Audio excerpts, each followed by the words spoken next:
কোষ্ঠকাঠিন্য দূর করে। লবঙ্গ হজমে সহায়তা করে। একইভাবে কোষ্ঠকাঠিন্য দূর করে অ্যাসিডিটি কমাতেও সাহায্য করে। লবঙ্গ হজম শক্তি বাড়ায়। পাচক রসের নিঃসরণ উন্নত করতে ও পেট ফাঁপা বা ফোলা কমাতে সাহায্য করে। 2 মাথাব্যথা কমায়। নিয়মিত খালি পেটে লবঙ্গ খেলে মাইগ্রেন ও মাথাব্যথা কমে। 3 হাড় ভালো রাখে। একইভাবে জয়েন্টের ব্যথা কমায়। পাশাপাশি বয়স্ক ব্যক্তিদের পেশির ক্ষয় রোধ করতে সাহায্য করে। 4 শীতে দাওয়াই। শীতজনিত সর্দি, ব্রঙ্কাইটিস, সাইনাস, ভাইরাল ইনফেকশন সবই কমাতে পারে লবঙ্গ। লবঙ্গের অ্যান্টিভাইরাল ও রক্ত পরিশোধন বৈশিষ্ট্য রক্তের বিষ কমায়। তাই শরীরের রোগ প্রতিরোধ ক্ষমতা বৃদ্ধি পায়। 5 যকৃতের জন্য উপকারী।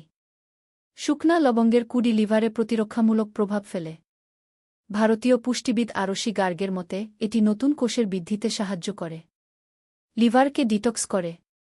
6 রক্তে সুগার নিয়ন্ত্রণ করে। রক্তে শর্করার মাত্রা নিয়ন্ত্রণেও ভূমিকা রাখে লবঙ্গ। ইনসুলিন নিঃসরণ উন্নত করে। বিটা কোষের কার্যকারিতা বাড়ায়। 7 দাঁতের ব্যথা উপশমকারী। দাঁতের ব্যথা উপশমকারী হিসেবে যুগ যুগ ধরে লবঙ্গ ব্যবহৃত হয়ে আসছে। এজন্যই আজকাল অনেক টুথপেস্টের বিজ্ঞাপনে বলা হয় যে সেই টুথপেস্টে লবঙ্গ রয়েছে। ব্যথা